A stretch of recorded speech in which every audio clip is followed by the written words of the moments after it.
Our afternoon keynote speaker is Dr. Yolanda Gorman. Dr. Gorman is the Senior Advisor to the Chancellor for Strategic Initiatives here at UCLA. Previously, Dr. Gorman was President and CEO of Phillips Graduate University, a graduate school of professional psychology and management. A professor of research and organizational development, she is the author of articles on strategic planning and organizational development. Dr. Gorman has conducted numerous consultations, workshops, and corporate trainings. As a consultant, she has assisted nonprofit organizations with resource development, evaluation, and planning. She has been successful in securing over $100 million from state, federal, and private sources to help her clients develop and deliver programs that respond to critical human needs. She has also conducted training sessions for boards of directors of local and national organizations and foundations. Dr. Gorman has conducted projects for the California Endowment, the California Wellness Foundation, the Jacobs Family Foundation, the Los Angeles County Office of AIDS Programs and Policy, the Substance Abuse and Mental Health Services Administration, the National Science Foundation, and the U.S. Department of Education. In addition, she serves as the chair of the board of Cal Nonprofits Insurance Services, a private for-profit insurance brokerage, and is the immediate past president of the board of Baldwin Hills Conservancy, a governor's appointee. Dr. Gorman also serves on the board of directors for the African American Board Leadership Institute and was recently appointed a Los Angeles County Commissioner for the older adults.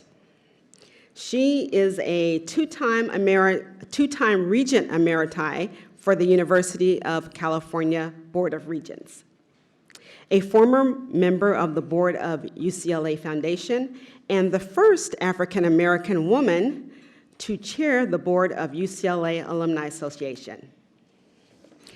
Dr. Gorman is a three-time graduate from UCLA with a BA in psychology, an MBA in accounting and small business management, and a PhD in educational psychology with a minor in clinical psychology and psychiatry. Please help me to welcome Dr. Yolanda Gorman.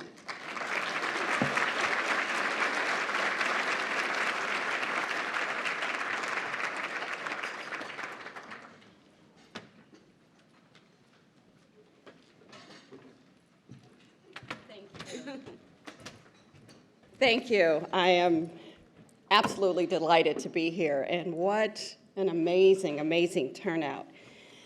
You know, when I was asked to come and speak to you today, I really struggled to figure out what I was going to say.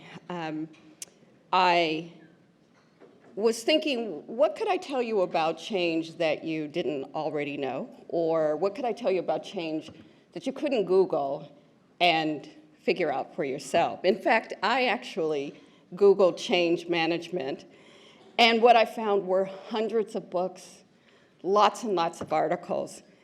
And it made me feel as though this idea of managing change is a trend or a fad. So the articles and books provide theories, they provide processes, strategies.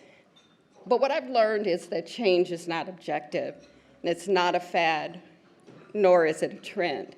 And you can't just study the theories, create a plan, and expect people to execute. The theories and the plans and the processes don't work without two important things. One is that change is not personal, but people respond personally.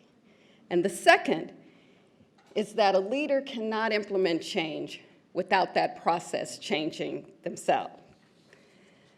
So I'm going to talk to you today a little bit about one of the most difficult experiences I had in a situation where an organization was told it had to change or close its doors. So you would think that everyone would want to change and they would be all on board. In May of 2009, following an accreditation sanction from WASC, I was asked to step in as the president of a small graduate university. I should mention that I worked at that school for about 4 years prior, and at the time of being asked to step in, I had recently been appointed the position of provost. Now, for almost a decade, WASC had expressed concern and was finally done with temporary fixes and unfulfilled promises. The WASC letter had identified so many problems that they could no longer be ignored. It was absolutely clear the school had to change. So my job was to devise a plan to make changes necessary to improve the school to the point where their accreditation would be restored. And so where was I going to begin? Well, one of the biggest problems that was identified were the school's finances. This school was hemorrhaging money. Enrollment had steadily declined for at least 5 years, and some of the academic programs only had a few students and could not support themselves, the programs. In fact, one of the largest of the programs was subsidizing all of the smaller programs. So it was no secret to anyone in the institution that these programs were not supporting themselves, and yet they were allowed to continue despite the impact on the school. Well, I had to make really tough decisions, and one of those decisions was to close one of the programs. Now, I pulled together a task force, and we collected data, and we made a very strong argument. And I was also very transparent in that process. We talked to faculty, we talked to students. I wanted to make sure no one was surprised that this recommendation to close the program was going to occur. Well, I thought no one was surprised. But on the morning of the board meeting where I was to make the recommendation, and by the way, faculty and staff were present, a board member who happened to be a graduate of the program that was slated for closure, stood up, pointed at me and said, "The only reason she's closing this program is because she doesn't like the people in that program." Now, this reaction was hardly unique. Another example was that the department chairs didn't have responsibility for managing their budget. I'm not even sure they knew they had one. People spent indiscriminately with no accountability. And if we were going to get our financial house in order, we had to create a budget and live by that budget. So I asked the chairs to use data to create their budgets. Now, this was not something that was sophisticated, mind you. Calculate how many students you project for the next academic year. Figure out what your expenses are. I asked them to come up with a budget, and it was like pulling teeth. No one wanted to create a budget. So whenever we would schedule meetings, they would ask for more time. They would reschedule the meeting. They would tell me they needed more data. And when we finally did meet, if they didn't get everything that they wanted, they thought it was because I didn't like them. This school was also located in an office building that was in horrible condition. Dark, poorly maintained, restrooms had not been updated to meet ADA requirements. We had to use trash cans to catch the rain in the hallways. And there were a couple of instances where we had to close the school because it became infested with bees. So this is clearly a place that was not conducive to learning or to working.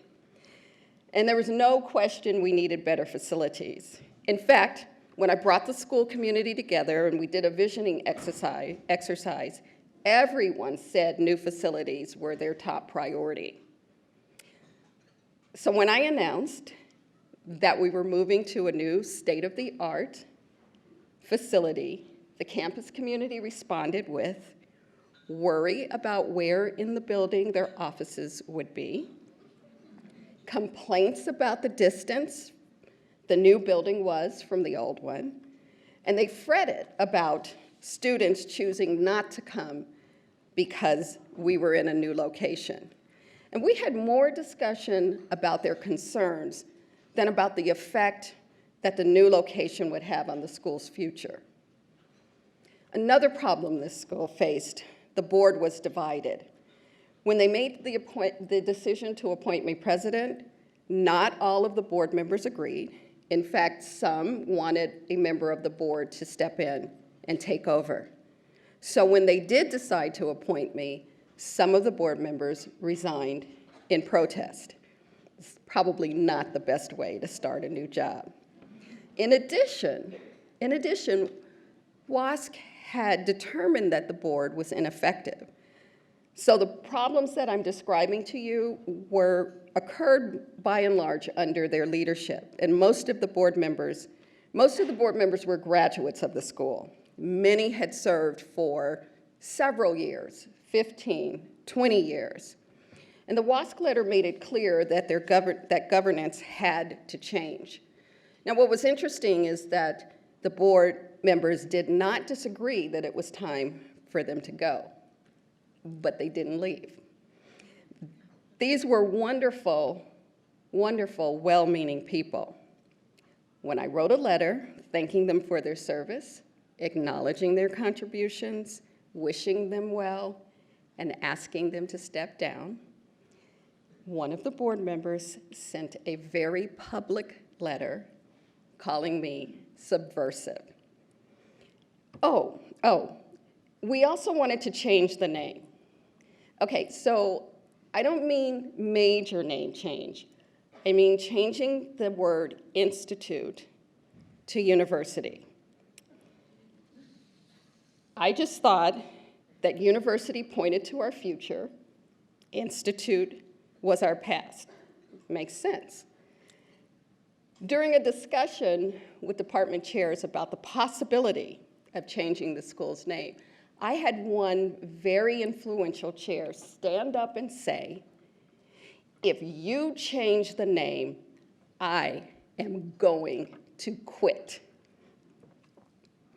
That school's culture was characterized by unproductive communication and lack of transparency, lack of accountability.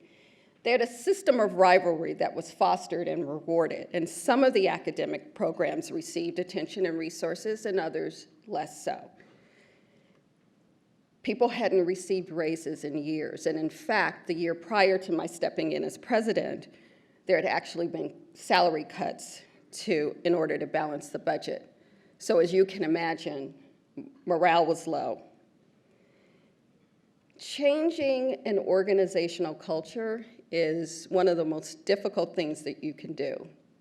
In fact, I'm reminded of Peter Drucker's quote, "Culture eats strategy for breakfast."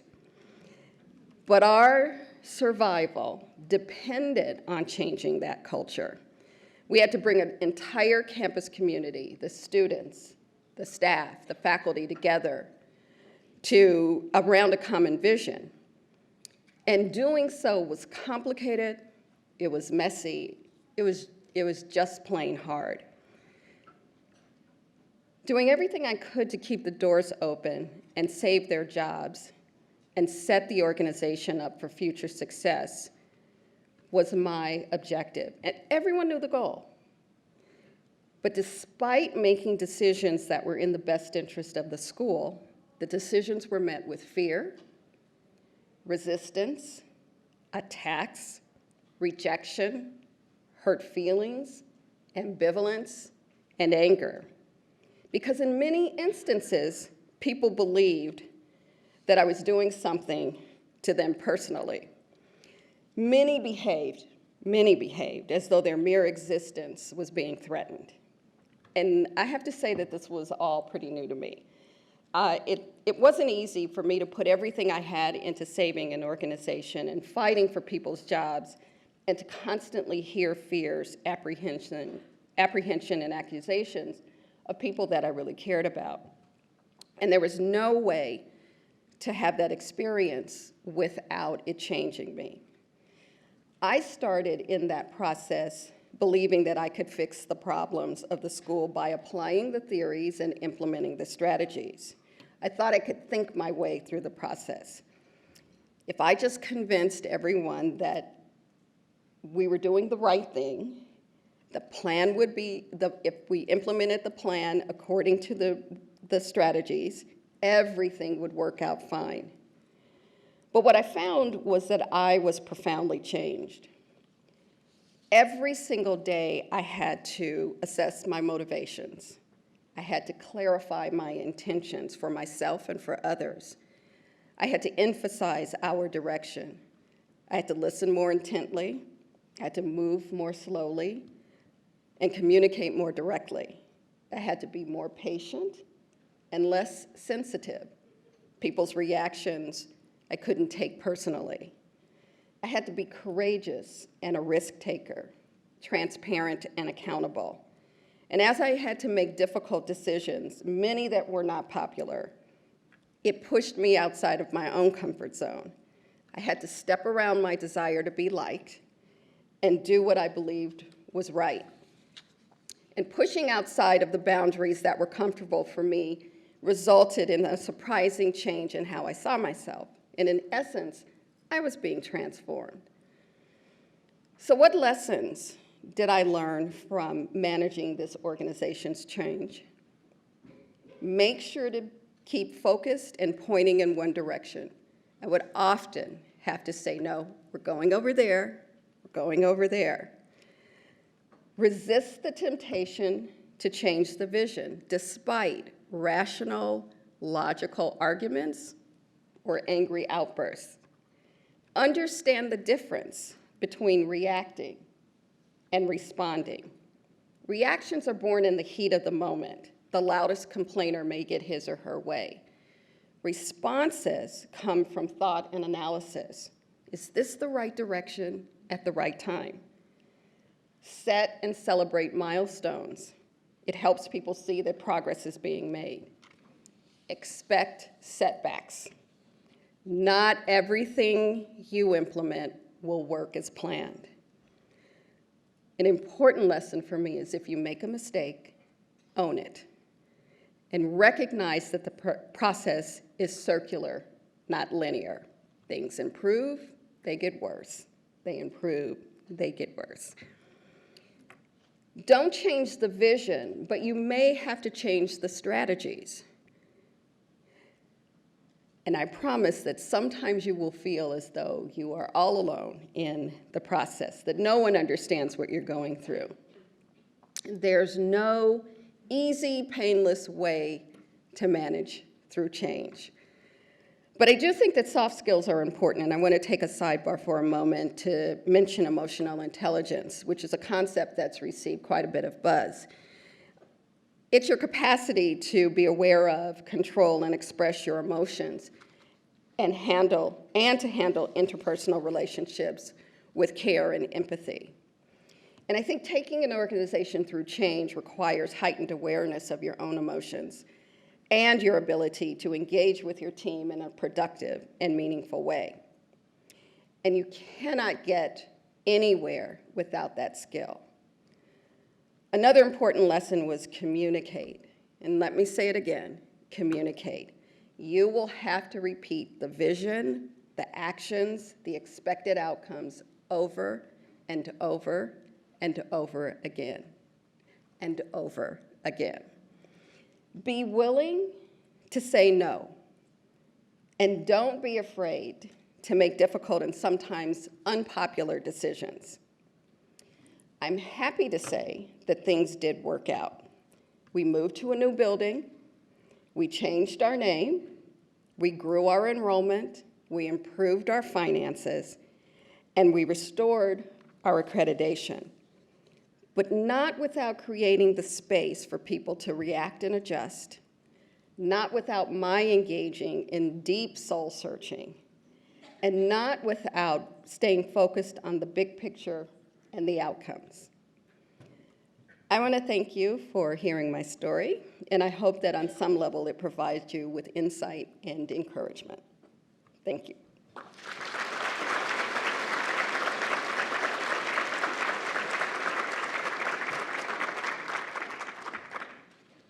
Now it's time if you have any questions.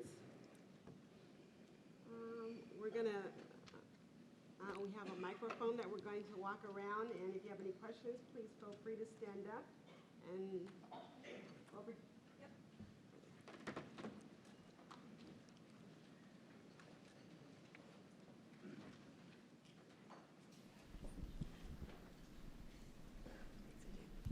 All right, thank you, Dr. Gorman. My question was about, in some sense, it's almost easier when like negative people leave the organization. You can then hire kind of better people. What is your recommendation for dealing with people who are negative and resistors, but they stay and they stay and they stay and they will never leave? Breathe. Breathe. Seriously, it takes a tremendous amount of patience, and sometimes you have to figure out how to work around difficult people. And what I learned, because there were lots and lots and lots of difficult people, and you get rid of one, but you get another one. So the real opportunity is by making sure that everyone really is aligned with the vision, and that there's constant reinforcement of the direction where you're going. It helps, but it's not the entire problem. And at some point, I can tell you this, because I did have this challenge. One of the things that you'll find is that when you change a culture, people start to select out. So as those shifts occur, it becomes more and more difficult for those who had been reinforced for bad behavior to stay. And that was one of the things that really helped as well, that as we started to make positive shifts, those who were invested in negativity or staying where we were sort of self-selected out. So that's one of the things that helped.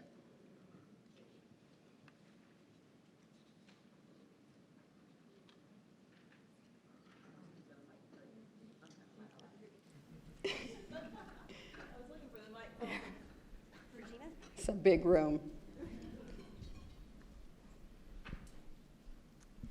So you mentioned staying focused on the vision. I'm wondering, while you're working towards a vision, you're still trying to keep the wheels on the bus and maintain operations. So what are some of the specific activities or interactions or processes that you used to maintain focus, to help people maintain focus on the vision while maintaining operations? For me, what helped was making sure that what people were doing currently was connected to that vision. So this was a university, this is a small school. Enrollment was critical, outreach, continuing to teach, even though we were going through major, major changes. But as we were doing it, what we could do was link the work that people were doing to the future and to continue to create a vision of how things would improve. So it really did help to maintain that momentum. Hi, thank you for your talk. I was wondering how you managed to keep your bearings in this kind of cyclone of negative communication, and how you figured out how to maybe change your bearings when necessary, because it sounded like you were getting a tremendous amount of input. I have to tell you, it was one of the hardest things I've ever had to do. And one thing, and this is honestly, one thing that really helped me was I worked out almost every day. There was so much that needed to be done, so much pressure to get it done. I didn't mention, but we only had 3 years to do this, and it's unheard of to take any organization that has the number of problems that this particular one did and turn it around in that amount of time. But we didn't have any choice. So it was exercise, find ways to just sort of reflect and keep pushing forward. And I had to constantly remind myself, we're going over there as well.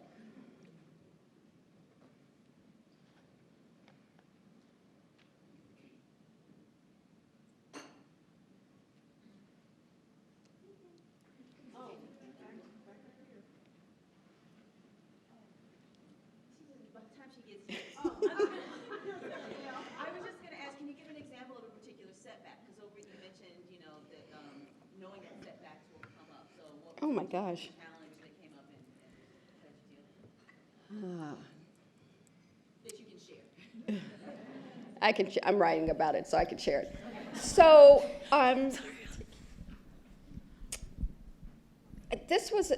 turning this school around it took a while, but every single year we had a visit from WASC, which the university, UCLA, is going through that process now. It was a nightmare for me.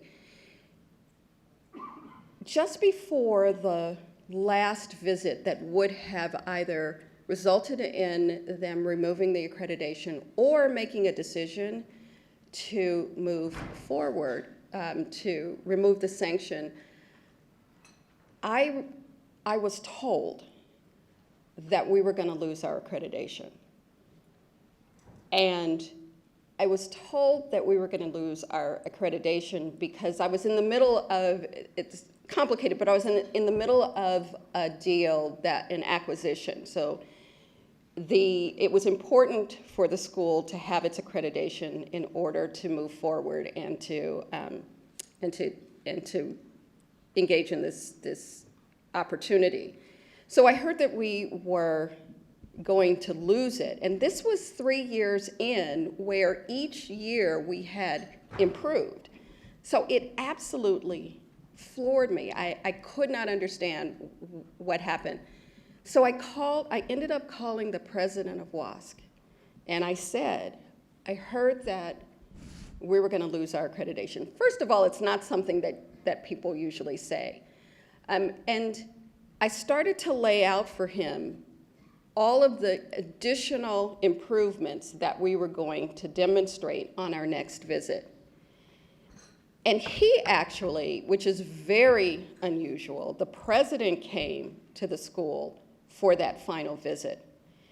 And I think two things. One was being able to identify the progress that we made and to continue to talk about the direction we were taking really helped to turn things around, because it was following that visit that the accreditation was restored. But that was a really tough one, because at the time, I wasn't sure what I was going to say to an organization full of people. If we lost our accreditation, they were without jobs. Hi.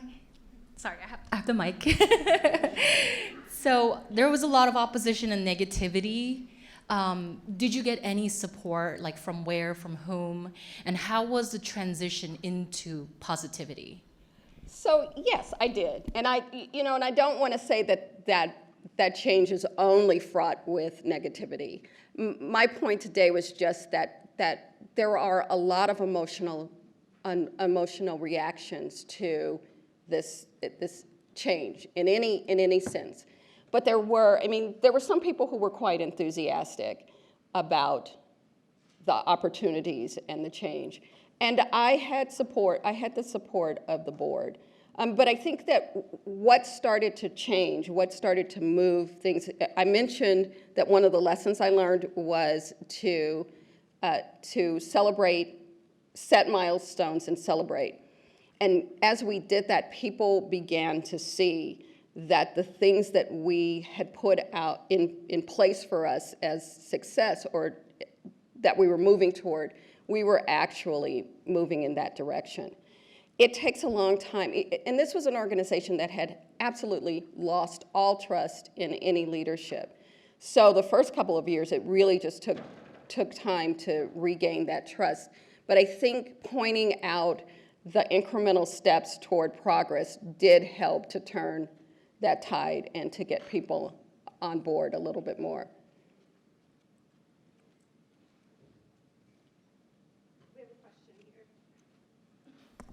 How do we keep the staff engaged or connected in our vision? Communicate. I said that. I cannot overemphasize the notion of having that conversation, because it would seem to me that I would say it today and people would go home and we'd come back and they were like, but why are we doing this and where are we going?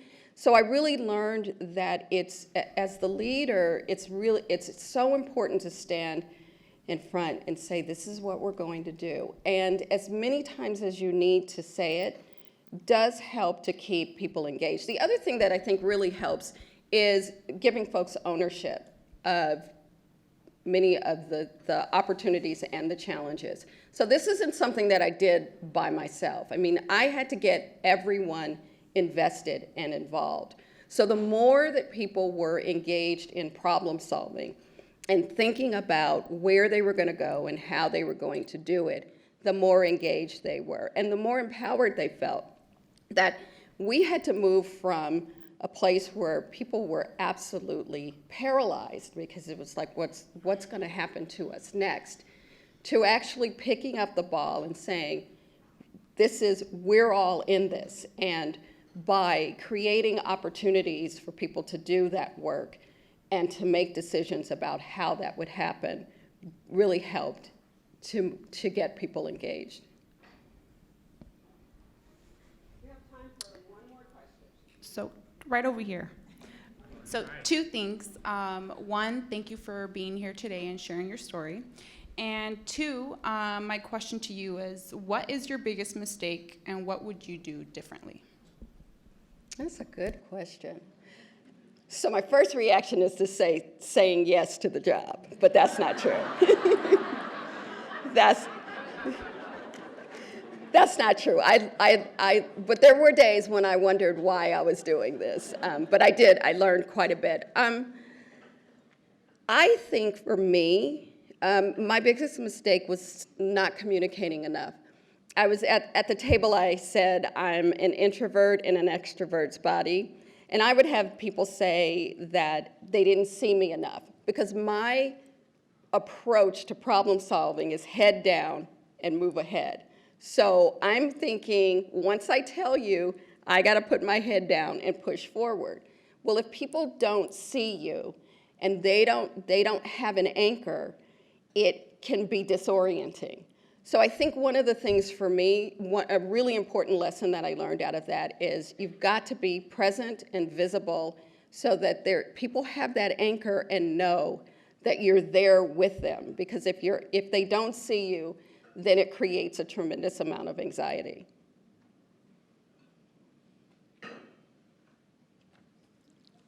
Thank you.